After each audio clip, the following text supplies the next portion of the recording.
Welcome back to the Deep Dive. Today we are strapping in for what might just be the Mount Everest of Western thought, St. Thomas Aquinas' Summa Theologica. Yeah, strapping in is about right. It's monumental, but our goal today isn't just to admire its size, it's to, explore its architecture. Exactly. It's not just theology, is it?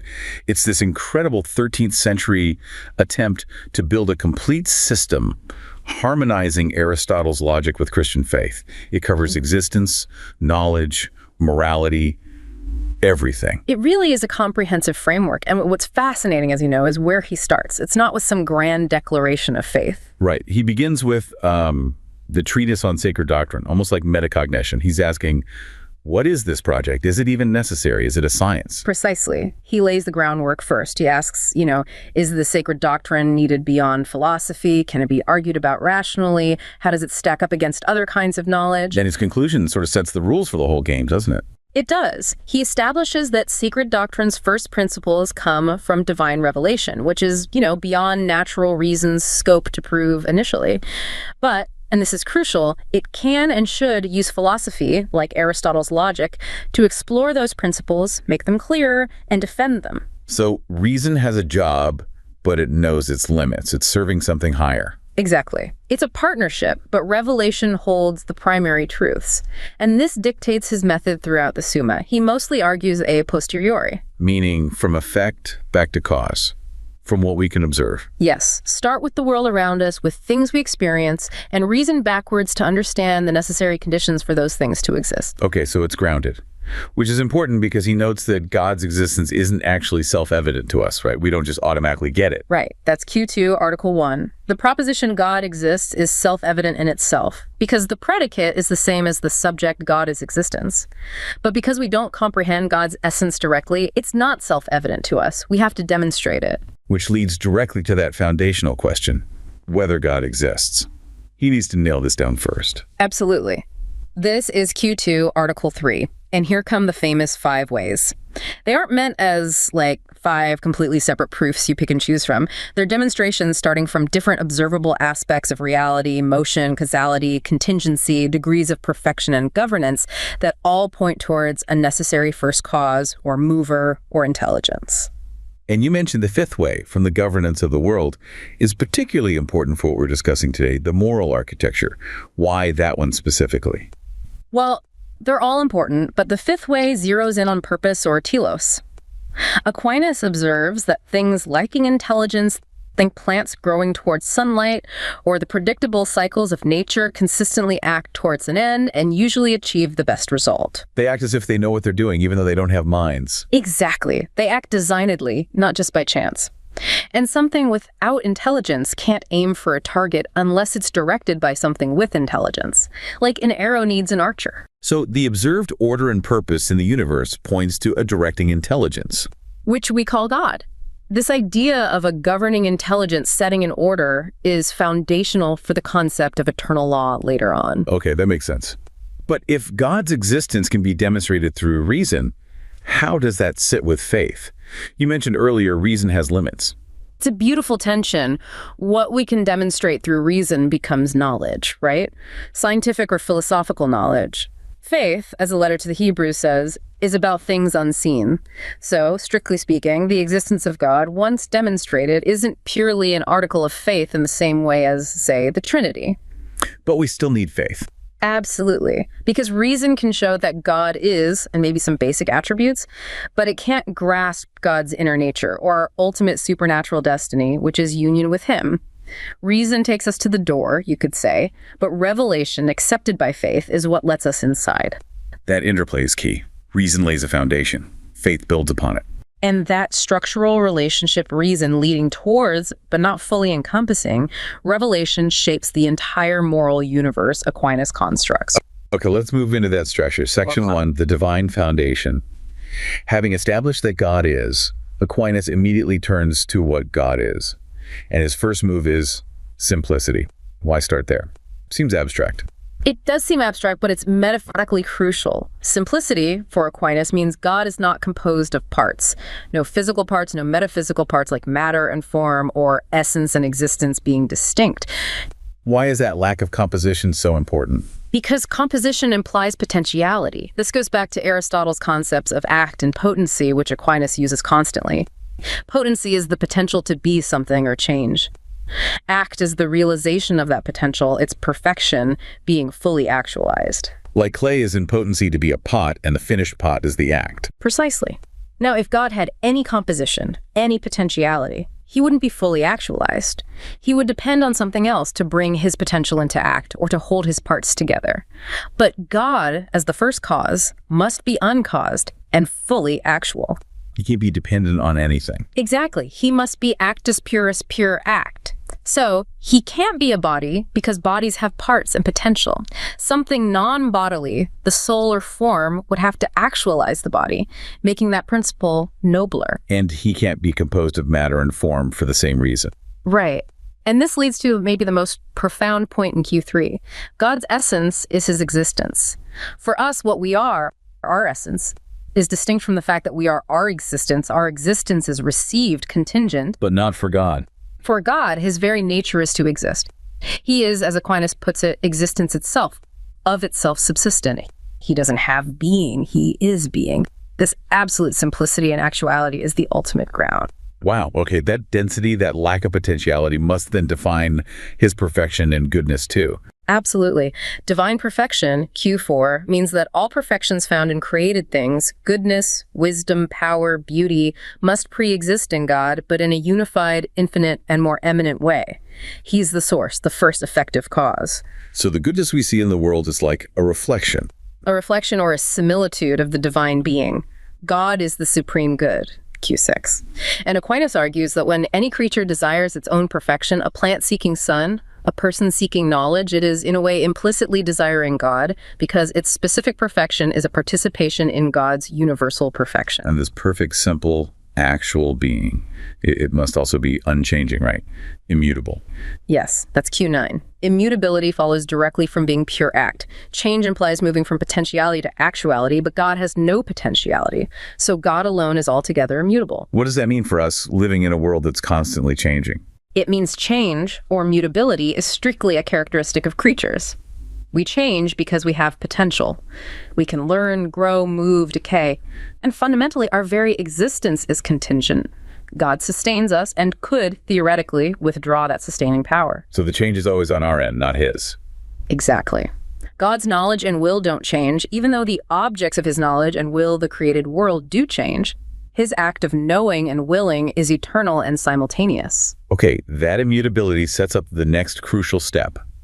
How does this unchanging God interact with the world? How does he know and will? This seems vital for understanding law and morality later. Extremely vital. We're looking at divine intellect, Q14, and divine will, Q19. Because God is perfectly immaterial and simple, Aquinas argues he possesses the most perfect knowledge. And because he's pure act. His act of knowing is identical with his substance. God doesn't have thoughts. He is his own perfect self-understanding, which encompasses everything. How much does that knowledge cover? Just what actually exists? Far more. It's staggering. God's knowledge includes not only everything actual, past, present, future, but also everything possible, everything you could create, everything creatures could do, even things that never have happened and never will happen. That includes knowing potential evil, then? Yes, but this needs careful handling. Aquinas is very clear. God knows evil not by having an idea of evil itself, because evil isn't a positive thing, it's a lack, a privation of good. Like knowing blindness by knowing sight. Exactly. God knows evil by knowing the good that evil corrupts or negates. He doesn't know it by willing it or causing it directly, but by understanding the perfection that it represents a failure of. Okay, now the divine will, Q19. If God is the first cause, does he create out of necessity? Like, does his nature compel him to create? No, absolutely not. And this is the linchpin for creaturely freedom. God acts by intellect and will freely, not by a necessity of his nature, like, say, the sun must shine. So he doesn't have to create the universe. Correct. Q19, Article 3 is key here. God wills his own goodness necessarily, because he is goodness, but he does not will things apart from himself necessarily. Creation adds nothing to God's perfection. He is perfectly complete without it. His choice to create is therefore an act of pure, uncompelled generosity, freedom. Exactly. That foundational divine freedom in creating is what makes space for genuine contingency and freedom within creation itself. If God created by necessity, everything might follow deterministically. But because he creates freely, he can establish an order that includes contingent causes, including free human choices. So God's freedom doesn't crush ours, it actually makes it possible. Precisely. It underpins it. All right, let's bridge from the divine to the created. Section 2. Created intellect, free will, and moral agency. Interestingly, before tackling humans, Aquinas looks at angels. Why? Well, angels, Q51, serve as a model of pure created intellect. They are pure spirits, no bodies. Unlike us, they don't rely on senses to gather information and then abstract ideas. They have innate knowledge infused directly by God. They grasp intelligible realities immediately. So they represent the highest possible form of created intelligence without the complications of a body. Exactly. They set a kind of benchmark. But even their intellects have limits. They can know God's essence directly, if granted the beatific vision, but they can't fully comprehend him. His infinite being exceeds their finite capacity. Even perfect created intellect can't contain the infinite. Makes sense. And crucially, they have free will. Yes. As intellectual beings, they possess will, and therefore free will, the capacity for choice. This means they are moral agents. Which, of course, allows for the possibility of moral failure, the fall of some angels, which Aquinas discusses. It shows that even pure intellect isn't automatically good. It requires a rightly ordered will. It's a vital step in the architecture. Understand the pure case of created intellect and will first, then you can analyze the more complex composite case, humanity. Okay, let's get to us then. The nature of the human soul, Q75. Complicated. Body and soul. A composite, yes. And Aquinas insists the soul isn't just a ghost in the machine. The intellectual soul is the substantial form of the body, Q76, Art 1. They form one unified substance, one being. You are this unity. But the intellect itself, somehow different, not purely physical. That's the key distinction. While sensory powers operate through bodily organs, the power of the intellect itself is not the act of a physical organ. It's immaterial. Q76, Art 1, Reply 3. That's why we can grasp universal concepts, abstract ideas, things beyond physical particulars. Our intellect transcends pure matter. And this intellectual capacity is the basis for our free will. Yes. Free will, Q83, liberum arbitrium, is tied directly to reason. Choice, Aquinas says, isn't just an act of the will alone, it's a joint act of reason and will. CFQ13, Art 1 and 2 in the Prima Secundae, which Q83 builds on. Reason apprehends different possibilities, judges them, and presents them to the will. The will then chooses. Unlike animals which act on instinct or immediate sensory appetite. Right, we deliberate. We judge based on reason. That's what makes our choices free and makes us morally responsible. Okay, but here comes the really tough part for many people. How does this genuine human freedom square with God's perfect knowledge and providence? If God knows everything infallibly, how can my choice truly be free? This is where Aquinas performs some incredibly careful metaphysical footwork. Q22, Art 4. He absolutely wants to avoid making God the author of sin or denying human responsibility. He does it by linking back to the way God wills things. God wills the entire order of the universe. Within that order, he wills that some effect should happen necessarily. He institutes necessary causes, like laws of physics. But he also wills that other effects should happen contingently. He institutes contingent or defectible causes, like free human choices. So God doesn't just will the end result. He wills the way it comes about. He whims that it should happen contingently. Exactly. God's providence includes the mode of causality. If he foresees from eternity that you will freely choose option A tomorrow, his foreknowledge doesn't force your choice. Rather, his plan incorporates your free choice as the means by which that foreseen event occurs. His infallible knowledge and will encompass the contingency itself. Wow. So my freedom isn't an illusion. It's actually part of the mechanism God uses to bring about his plan in certain cases. That's the idea. Human freedom works within divine providence, not against it. The only way it could be otherwise is if a creature's choice could somehow thwart God's ultimate plan, which is impossible, given God is the first cause of all being and action. That's a lot to wrap your head around. It is, but it's crucial for his whole system of morality and law. And to cap off this section on human agency, we get the specific definition of a person, Q29. Yes, a classic definition, an individual substance of a rational nature. The key elements are individuality, the specific being, and rationality. And Aquinas adds, importantly, that the dignity of being a person belongs to rational substances precisely because they have dominion over their own actions. They are self-directing moral agents. Not just objects moved by external forces. This definition becomes foundational for rights, dignity, responsibility. Everything. It sets the stage for understanding who is subject to law and why. Right. This leads us directly into the absolute core of the moral architecture. Section 3, the hierarchy of law, Q91. This feels like the blueprint connecting the divine order we've discussed to actual human life and society. It absolutely is. This hierarchy is Aquinas' way of showing how God's governing wisdom flows down and structures moral reality for rational creatures. It starts at the very top with eternal law. Eternal law, Q91, Art 1. What is that exactly? Is it like God's rule book? You can think of it as the divine reason itself, the very plan of divine wisdom in God's mind, governing the entire universe, all movements, all actions, from the orbits of planets to the instincts of animals to the moral duties of humans. It stems directly from God's perfect knowledge and unchanging will that we discussed earlier. Okay, the ultimate divine blueprint, how do we access that? That brings us to natural law, right? Q91, Art 2. This is the one that echoes down to the American founders. Precisely. Natural law is nothing other than the rational creature's participation in the eternal law.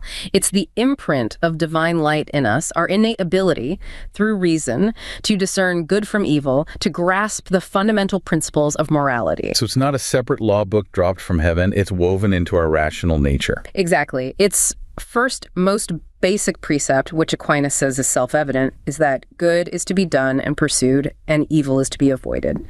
All other precepts of natural law are based on this, things like preserving life, knowing the truth, living in society, which correspond to our natural inclinations. This is where that crucial phrase comes in, isn't it? That law is an ordinance of reason for the common good. Q92, Art 1. It's not just about power or will. Yes, that is perhaps the most critical point for understanding Aquinas and his legacy, especially regarding government. Law isn't merely the command of the sovereign, because I say so. It must be rooted in reason, reflecting the objective moral order, natural law, and ultimately eternal law, and it must be aimed at the genuine flourishing of the community, the common good. So a ruler's decree isn't automatically law if it's irrational or unjust. According to Aquinas, no.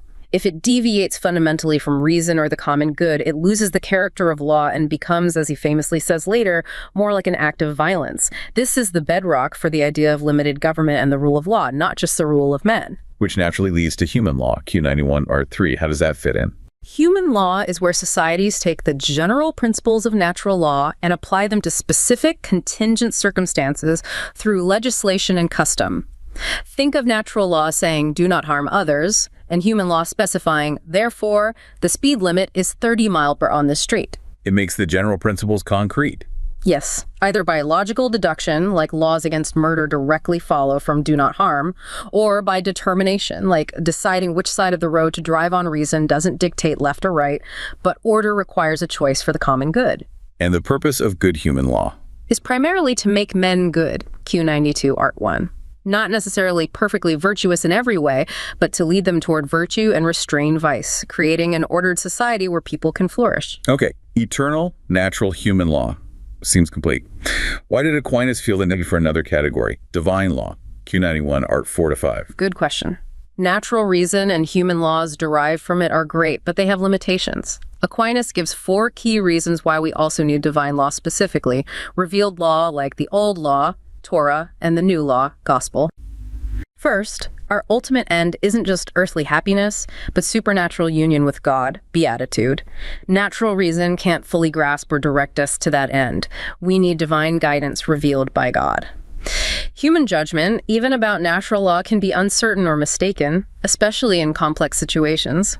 Different people might reason differently.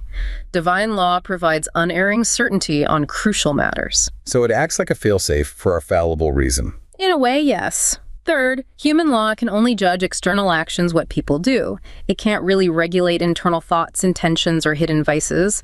Divine law can, directing the interior movements towards goodness. And the 4th reason?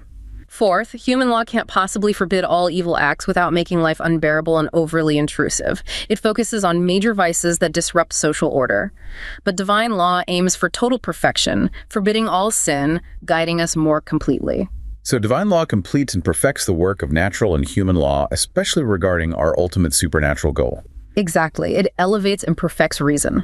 There's one more aspect of law in Q91 that sounds ominous. The law in the foams of sin. Art 6. What's that about? The fomme peccati. It literally means the tinder or kindling of sin. It refers to that inclination towards evil, the disorder in our desires and appetites that stems from original sin and remains even after baptism. It's that pull against reason towards sensual gratification or self-will. Why call it a law? It doesn't sound like an ordinance of reason. You're right, it's not law in the proper sense. Aquinas says it's called law metaphorically, by analogy, because, like a law, it has a certain force, a consistent tendency to incline us in a particular direction, unfortunately, the wrong direction, away from the good dictated by reason. It's the law of our members warring against the law of our mind, as St. Paul put it. So it represents the internal struggle, the inherent difficulty in following the true laws, natural and divine. Precisely. It acknowledges the reality of concupiscence and the need for discipline, virtue, and ultimately grace to overcome that downward pull and live according to reason. It's a crucial piece for understanding the practical challenge of morality. That challenge, that need for restraint and right action, brings us neatly to section 4, justice and prudence. These are the virtues that make the whole system work on the ground. Let's start with justice, Q57 and Q58. What's its specific job? Justice's job is to govern our interactions with others. Its object, Aquinas says, is icaris, or right, meaning what is due or owed to another person. So it's about fairness and giving people what they deserve? Essentially, yes. The formal act of justice is defined as to render to each one his own, or his due, with a constant and perpetual will. Q58, Art 11. It's about maintaining balance and proper order between individuals and the community. And Aquinas ranks this pretty highly among the virtues. Oh, absolutely. He calls it foremost among the moral virtues, Q58, Art 12. Why? Because virtues like courage or temperance primarily perfect the individual within themselves. Justice perfects the individual in relation to others and the common good. It's the social virtue par excellence. Without it, society collapses. This directly impacts the political sphere then, especially the question of obedience to authority, Q104, Art 5. Are we always bound to obey? Generally, yes, for the sake of order. But, and this is a huge but, rooted in the hierarchy of law, obedience has limits. Subjects are not bound to obey superiors if the command is unjust, meaning if it goes against the higher law, either divine law or natural law. So the ruler isn't above the moral law? Not at all. The ruler is bound by reason and justice just as much as the ruled. An act contrary to justice is injustice, a sin, Q59, Art 4. And if a human law dictates something contrary to natural or divine law, Aquinas argues it's not true law. That famous line, an unjust law is no law at all. That's the principle. It doesn't necessarily mean you can always actively rebel. The calculation is complex, but it means such a command lacks moral binding force on the conscience. It's more like violence than law. This idea that power must bow to a higher moral reality, knowable by reason. You can see the direct line from here through thinkers like Locke and eventually to the American founders, right? Jefferson's laws of nature and of nature's God. Absolutely. The intellectual lineage is clear. Aquinas provides the systematic framework. Later, thinkers adapt and apply it, but the core idea that government is limited by a pre-existing moral order, accessible to reason, is foundational to the Western tradition of constitutionalism and the rule of law. Madison's checks and balances, Adams's focus on virtue, they rely on this understanding that human nature operates under a moral law that precedes the state. Okay, so justice sets the standard for interaction. But knowing how to apply that standard, or any moral principle, in messy real-life situations, that requires another virtue, doesn't it? Prudence. Yes, prudence, Q47, etc. Prudence is the charioteer of the virtues, the intellectual virtue that guides the moral virtues. It's practical wisdom, the ability to discern the right course of action in specific circumstances. How does it work? Is it just being cautious? It's much more than caution. Aquinas breaks it down. It involves taking counsel, eubulia, deliberating well, judging rightly based on principles, synesis and gnome understanding and sound judgment, and then crucially commanding the action, imperium. That's its chief act. Q49, Art 8. Prudence doesn't just figure out the right thing.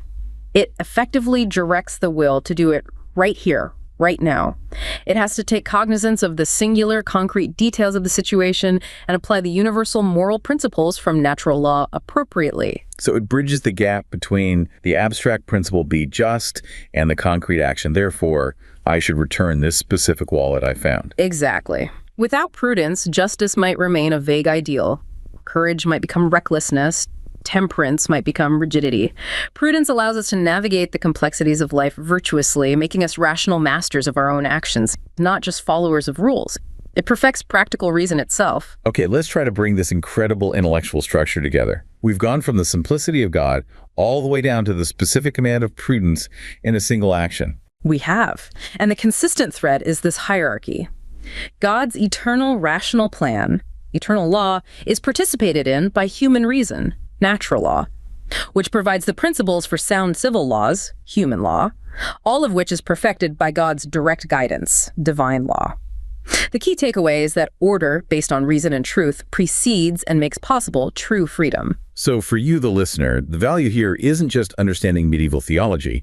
It's seeing how Aquinas built a framework for rational thought itself, a way to connect ultimate reality to everyday moral choices. It's a model for discerning the moral landscape that, Aquinas argues, must underpin any truly just society or individual life, and that central idea law as an ordinance of reason for the common good remains profoundly relevant. It stands against the idea that law is just whatever those in power decide it is. Precisely. For Aquinas, if law detaches from reason and the objective moral order discovered through natural law, it loses its legitimacy. It becomes mere will, potentially tyrannical will. This principle is the anchor for liberty under law. When societies forget this, rights risk becoming mere political handouts, and freedom can become illusory. Which brings us to a final, provocative thought for you to mull over. The entire Summa, this vast architecture of reason and faith, rests on a fundamental conviction that truth exists and is knowable, at least in part, through human reason. Aquinas grounds everything from God's essence to the virtue of justice in this confidence in intelligible reality. Think about what happens if you reject that premise. If you believe truth is purely subjective, or just a construct of power, or fundamentally inaccessible. Then the whole Aquinian structure, the hierarchy of laws, the grounding of rights in nature, the idea of government being bound by objective justice, it starts to crumble, doesn't it? Law becomes simply what the state declares. Power becomes its own justification. Exactly. Freedom, detached from the order of truth that gives it meaning and direction, risks descending into license or chaos, ultimately leading back to some form of tyranny, the tyranny of appetite, or the tyranny of the state filling the vacuum left by objective morality. The endurance of Aquinas' framework, its influence across centuries, speaks volumes about the power of reason tethered to reality. So the challenge Aquinas leaves us with, maybe, is whether we still believe that truth exists and that justice is something we discover through reason, not just something we invent. A crucial question for any society that values ordered liberty. Does our foundation still hold? Indeed. Well, that's about all the time we have. You've been listening to The Deep Dive from Wake Up and Smell the Freedom, where ideas percolate. Thanks for joining us as we continue to explore the ideas that shape liberty and continue to shape us today. Remember, the pursuit of liberty begins with understanding, and understanding begins with asking the right questions. Until next time. Bye-bye.